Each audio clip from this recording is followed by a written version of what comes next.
Lin mo, yung iyong mga takbuhin, yung iyong mga gawain sa loob ng iglesia, magawa mo habang mayroon kang buhay. Samantalahin ng bawat isa sa atin yung paglilingkod sa Diyos habang mayroon tayong buhay. Kasi ngayon lang, kagaya nga sabi ni Apostol Pablo, ngayon ang panahong ukol, ngayon ang araw ng kaligtasan. Ngayong araw na kung saan tayo ay mayroong buhay. Kumikilos, gumagalaw, nakagagawa, gawin natin yung ating tungkulin. Kaya nga sabi ni Apostol Pablo pa rin, nagtutumulin ako sa hangganan sa gantimpala. Tingnan din natin isang clip dito na sa video. Kung pagdating sa tao, ano ang ginagawa para yung isang bagay makamit niya? No? Yung premyo, yung gantimpala. Tingnan natin. Ay nakita niyo yan, nag-exercise para siya pumayat. Matulin siya tumakbo kasi meron siyang nakukuha. No? Meron ng gantimpala kagad doon sa kanyang pagtakbo. Inaabutan siya ng pera. At kung tutulinan pa niya, makaabot niya kung ano yung ibinibigay na yan. Kung mabagal, hindi siya aabot doon sa sasakyan. Hindi niya makukuha yung kanyang prize. At kung dumarating din ang mga pagsubok sa buhay, dito sa isang halimbawa na ito, tingnan natin.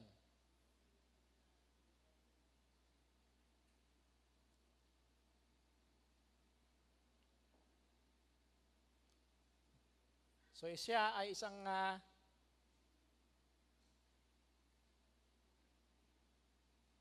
takbuhan yan, literal, no? Pero anong mangyayari?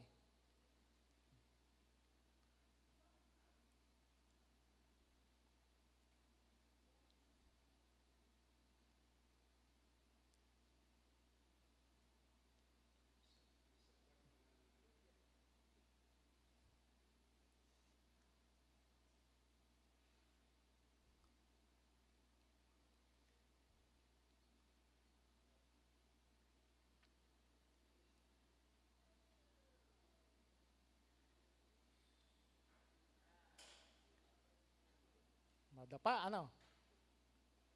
So, nasa huli na siya.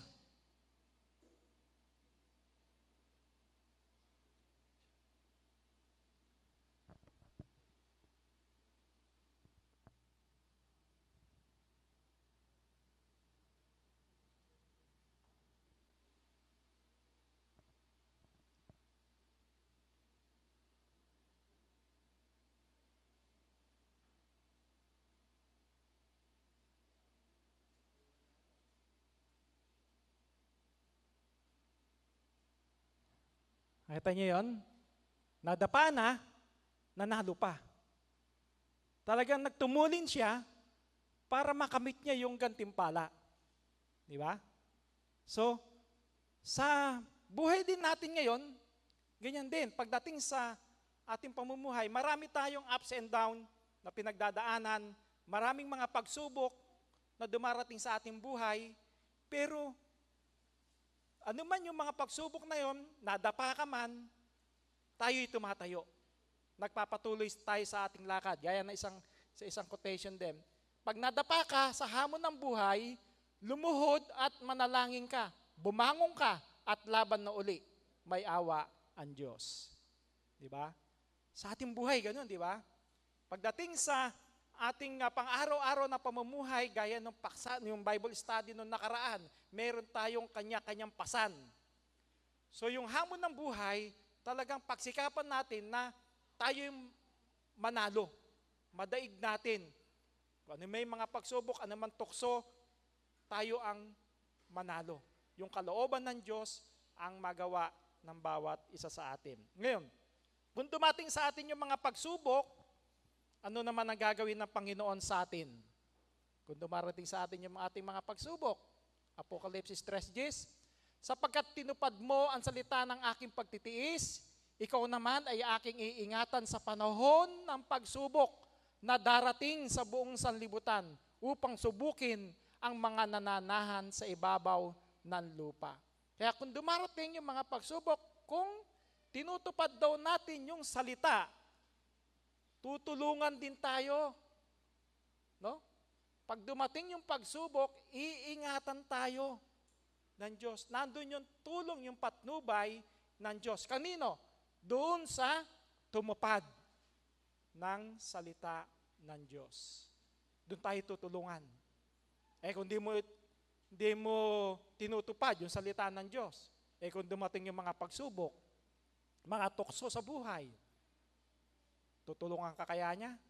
Diba? So ang maliwanag na sinasabi, ang tutulungan yung tumutupad ng salita. Kaya kinakailangan din yung sa atin yung pagtitiis. Kung dumarating yung maraming mga pagsubok sa buhay, nasa atin din yung mga pagtitiis. Sa ating paglakad, sa ating pagtakbo, kailangan natin ng determinasyon na marating yung finish line. Tulad noon, yung pinakita natin na yun, nakarating sa finish line kahit na siya ay nadapa, pero bumangon pa rin, nanalo pa rin. Di ba? Meron siyang determinasyon na manalo doon sa laban, maging gayon din naman sa ating pananampalataya. Na kinakailangan matagpusan natin yung ating lakad, yung ating takbuhin dito sa sanlibutan. Diba? Diba yun man ang sabi ni Apostol Pablo? Natapos ko na yung aking takbo, iningatan ko yung aking pananampalataya. So kailangan talaga yung pag-iingat. Kailangan yung pagtatapos ng ating takbuhin. Hanggang kailan? Hanggang doon sa wakas ng ating buhay. Kaya ano naman yung magiging sagabal sa ating paglakad? At ano yung dapat nating ituring dito? Pilipos 3:8. Oo nga, at lahat ng mga bagay ay inari kong kalugihan dahil sa dakilang kagalingan ng pagkakilala kay Kristo Jesus na Panginoon ko, na alang-alang sa Kanya'y tiniis ko ang kalugihan ng lahat ng mga bagay at inari kong sukal lamang upang tamuhin ko si Kristo. Diba? Nabanggit din natin nabanggit din natin nakaraang Bible study yan, ano?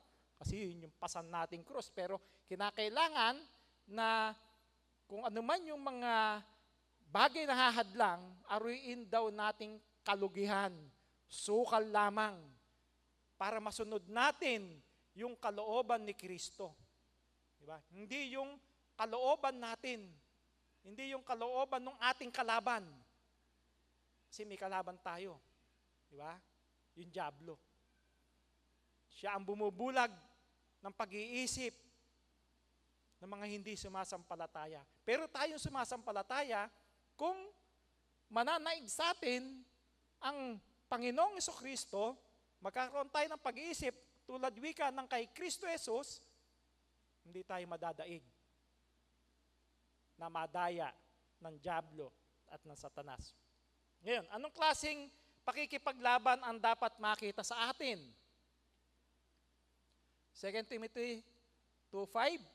And if a man also strive for masteries, yet is he not crowned, except he strive lawfully. So kinakailangan pala, sabi, except strive lawfully.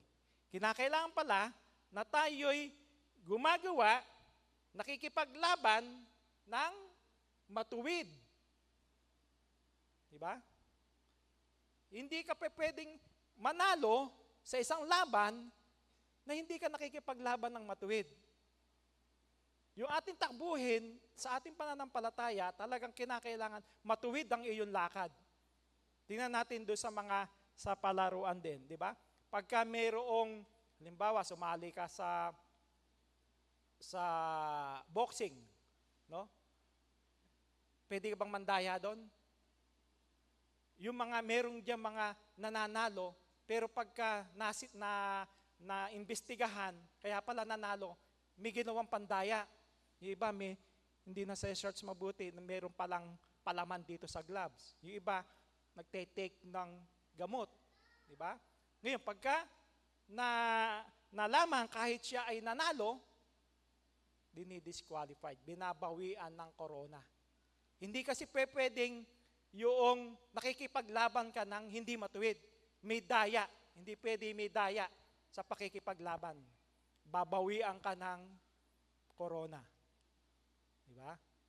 Yung halimbawa sa takbuhan man, kung malapit ka na, tapos nandaya ka, pinatid mo yung kalaban mo, no? Para mauna ka. Gumawa ka ng paraan para siya ay balyahin. Pagka nasita yon, disqualified ka. Talo ka na rin sa laban. Kaya, maging sa pananampalataya, hindi dapat na mayroong daya. Paano madadaya ba natin yung Diyos? Hindi, alam niya yung lahat Di ba? Hindi tayo makapandadaya sa Diyos. Kaya kinakailangan din yung ating lakad, talagang siguruduhin na natin na ayon dun sa kalooban ng Diyos. Hindi tayo mandadaya. Paano nga kaya tayo makapandadaya sa Diyos? Hindi tayo makapandadaya. Pero, sa isip ng tao, sa gawa ng tao, may nakapandadaya sa kanyang sarili. Di ba? Pero hindi magiging ayon sa kalooban ng Diyos. Pwede ba yun na tayo magpabotismo ka lang, tapos wala na? Sabihin mo, maliligtas ka na. Hindi mo kaya dinadaya ang Diyos? Di ba? Sa ating pananambahan, madadaya ba natin ng Diyos? Alam naman ng Diyos kung kailan ka laging present. So hindi natin pwedeng dayain ng Diyos. Kaya tayo nagsisikap, ang sabi nga ni Apostol Pablo, nagtutumulin tayo dun sa hangganan ng gantimpala, kinakailangan makipaglaban na tayo ng masikap, ng matuwid sa harapan ng Diyos, sapagkat hindi tayo pwedeng mandaya sa Diyos. Yung ating takbo, sigurado rin, at parang sa boksongero, siguradong tumatama, hindi baka sakali o suntok sa hangin. No? Ang sabi nga ni Apostol Pablo, so I run with purpose in every step. I am not just shadow boxing. Hindi shadow boxing. No? Hindi sa nakaraang ating Bible study, hindi yung baka sakali. Kinakailangan sigurado, kinakailangan tumatama yung bawat ating pakikipaglaban. Yung ating paglilingkod sa Diyos, siguraduhin nating talagang ayon sa kalooban ng Diyos at nagagawa natin yung ating tungkulin sa Diyos. Ngayon, ano yung layunin ng mga sumasali sa mga palaruan? Diba? Bakit ba tayo nandito sa iglesia? Dahil dun sa pangako ng Diyos. Diba? Dun sa buhay na walang hanggan. Kaya nga, ang sabi sa banal na kasulatan, you know that many runners enter a race and only one of them wins the prize. So run to win. Athletes work hard to win a crown that cannot last. But we do it for a crown that will last forever. So meron sa ating pinatutulad. No? Yung mga mananakbo, yung mga atleta, isa lang ang nananalo dyan Yun yung talagang nagsikap, yung talagang nagtiyaga, nagtiis. No? Yun ang nananalo Tularan natin yun para maging gayon din daw tayo na manalo. Maging katulad din lang tayo na manalo.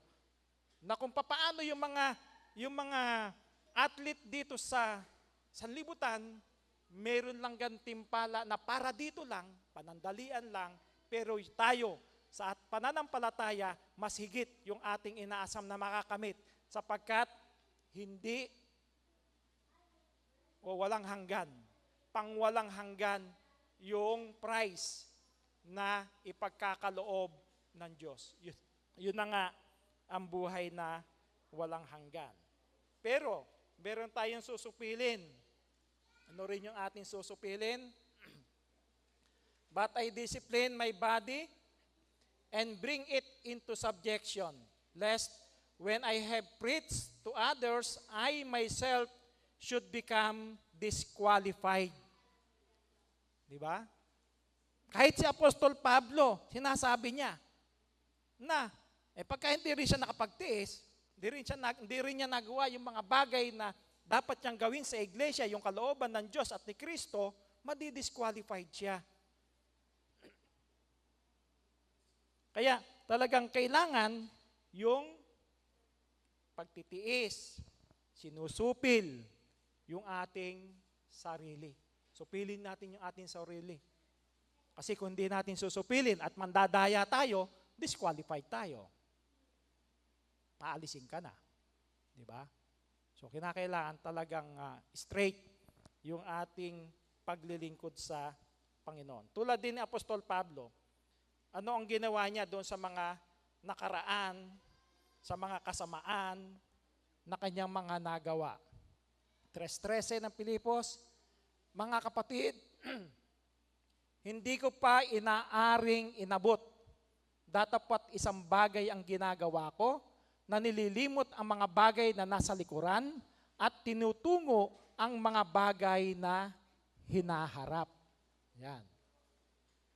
Kahit siya, hindi pa niya itinuturing daw na inabot na yung ano man yung mga bagay na pangako ng Diyos. Nasa lupa pa siya eh. Naglilingkod pa siya eh. No? Kaya ang ginagawa niya, para maabot niya yun, makuha niya yun, makamit niya yun, ano sabi? Nililimot ang mga bagay na nasa likuran at tinutungo ang mga bagay na hinaharap. Kung ano man yung mga pagkakasala na nagawa mo noon, kalimutan mo, magpatuloy ka sa lakad, maglingkod ka sa Panginoon. Supilin natin yung ating sarili para maabot natin, makamit natin yung gantimpala na ipagkakaloob sa bawat isa sa atin. Kung noong alipin ka ng kasamaan, saan na tayo dapat alipin ngayon? Kung noon nandun ka sa mga bagay na nasa likuran, yun yung mga kasamaan eh. Yung mga iniwan natin, mga pagkakasala. Kung nandoon ka noon, nasaan na tayo ngayon? Ngayon tinawag na tayo ng Diyos at ipinakisama sa ating Panginoong Kristo. 6:19 ng Roma, nagsasalita ako ayon sa kaugalian ng mga tao dahil sa karupukan ng inyong laman, sapagkat kung paanong inyong inihandog ang inyong mga sangkap na katawan na pinakaalipin ng karumihan at ng lalong kasamaan, gayon din ihandog ninyo ngayon ang inyong mga sangkap na pinakaalipin ng katwiran sa ikababanal. Kung noon, nandun tayo sa panahon ng talagang pagkakasala, nung tayo hindi pa tinatawag ng Diyos, kalimutan daw natin yon. Yung nasa likuran na yon. No? At tayo'y maging alipin ng katwiran sa ikababanal ng bawat isa sa atin. So doon tayo maging dapat alipin. Hindi na tayo alipin ng kasamaan, hindi na tayo alipin ng dyablo, ni Satanas.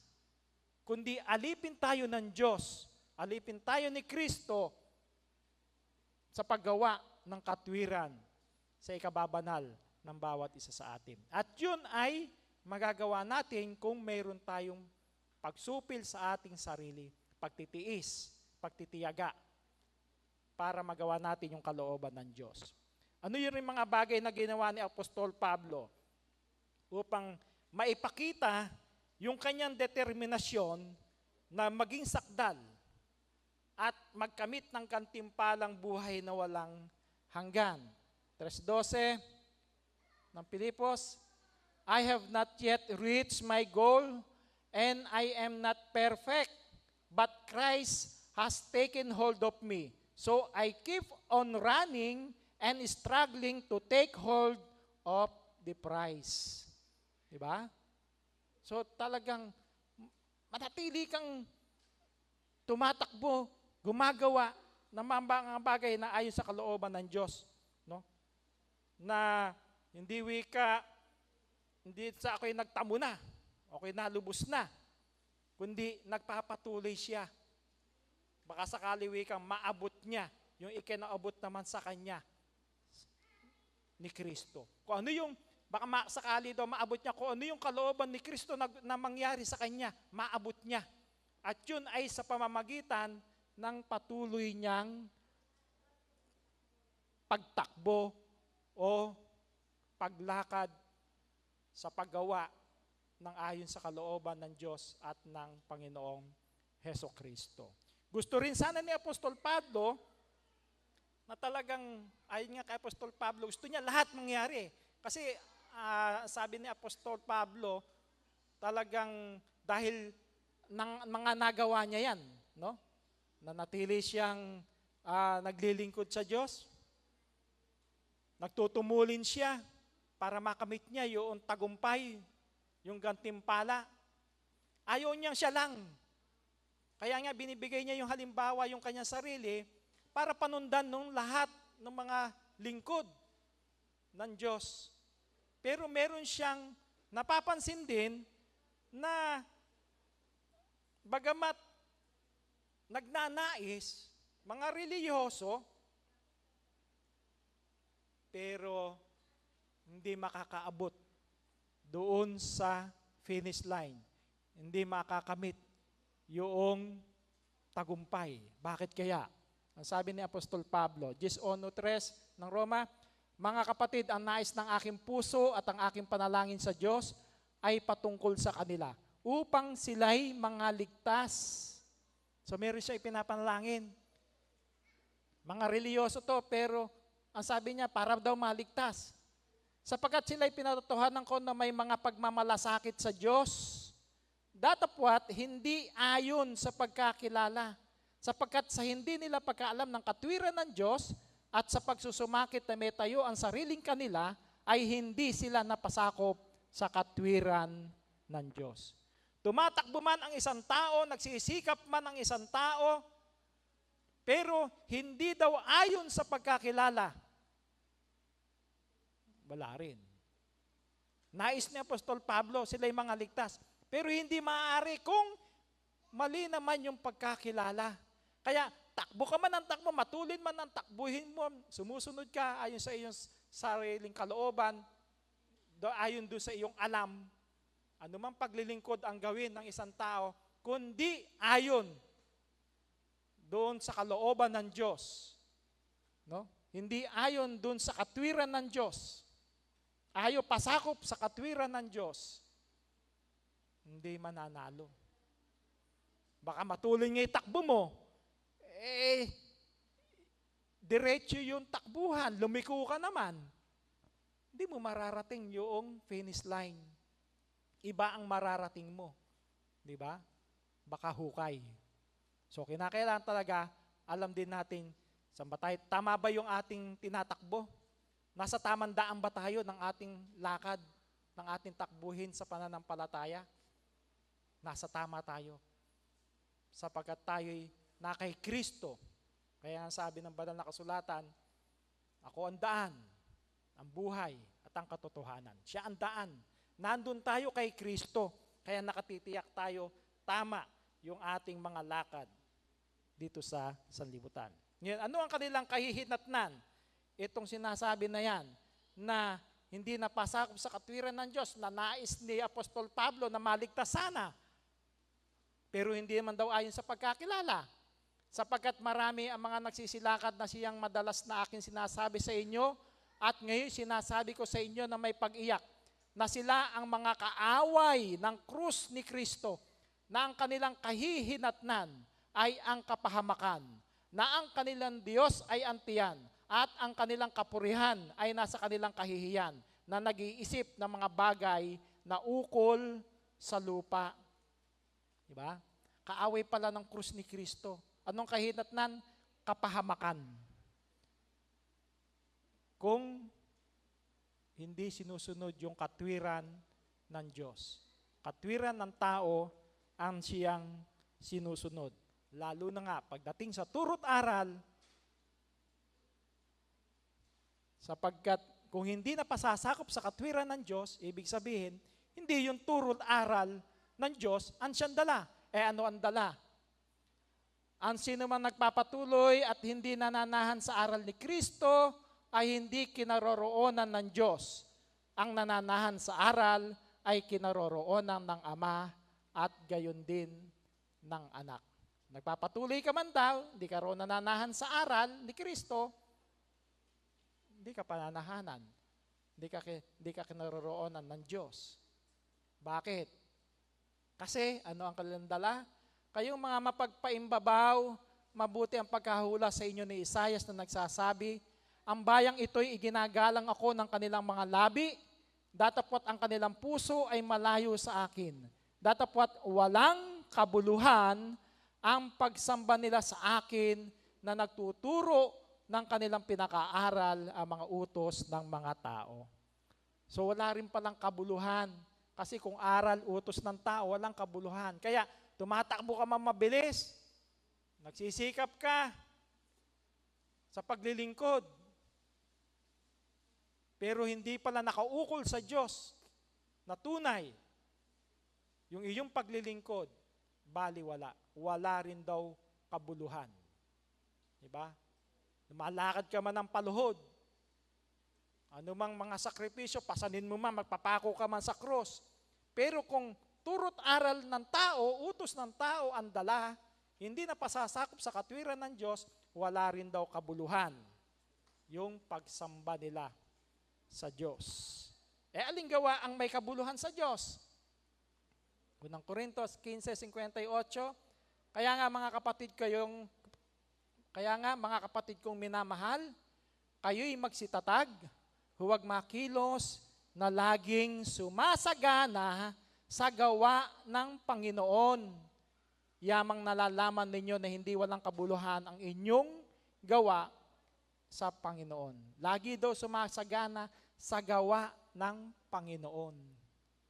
Kung ano yung kalooban ng Diyos, yun ang ating gawin. Kung ano yung utos sa Bible, sa banal na kasulatan, kung ano ang mga doktrina sa loob ng iglesia, yun ang ating sundin. Sapagkat yun yung gawa na para sa Panginoon. Gawa ng Panginoon. So magana tayo dun. Yun ang ating ikababanal.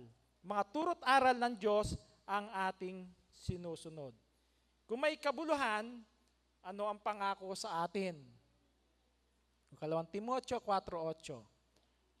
Buhat ngayon ay natataan sa akin ang putong na katwiran na ibibigay sa akin ng Panginoon, na tapat na hukom sa araw na iyon. At hindi lamang sa akin, kundi sa lahat din naman ng mga naghahangad sa kanyang pagpapakita. The crown of righteousness. Diba?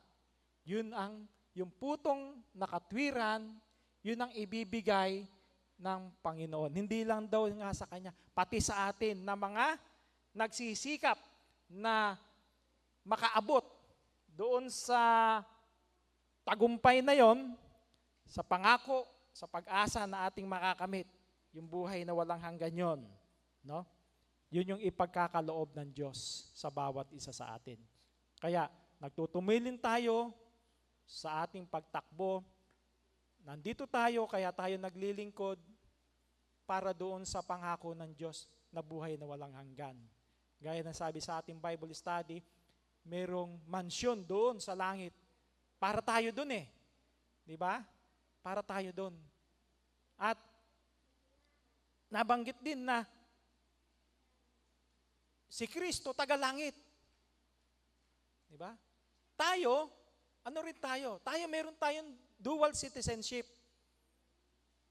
Tagalupa tayo, ang sabi nga sa binasa, yung unang Adam, tagalupa. Yung unang tao, tagalupa. Tayo yun eh. Tagalupa tayo eh. Pero hindi lang basta tayo tagalupa. Sapagkat meron pa sa tayong isang pagkamamamayan.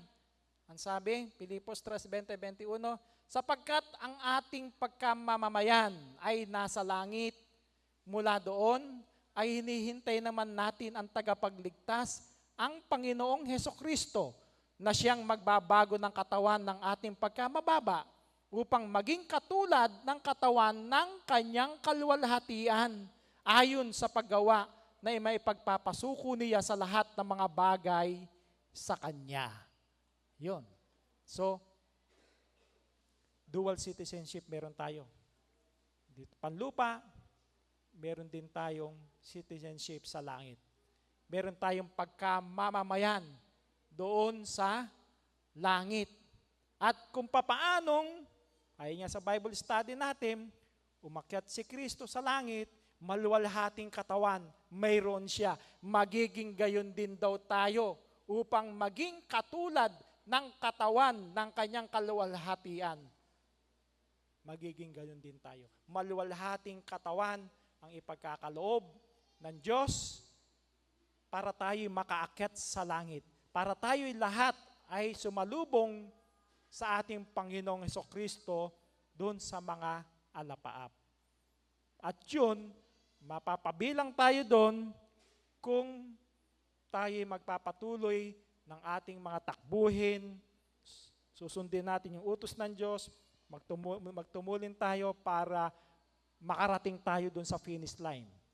Makamit natin yung pangako na yon, no? Yung buhay na walang hanggan. Kaya tayo, ina-encourage lagi tayo mga kapatid na lagi tayong magsikap, anumang mga sasagabal sa ating paglilingkod sa Diyos, itabi natin yun. Pagtiisan natin yun. Ariin daw natin sukal lang, kalugihan lang. Ilaan natin yung oras na ito para sa Diyos. 2 oras, hindi pa ba natin magagawa? Di ba?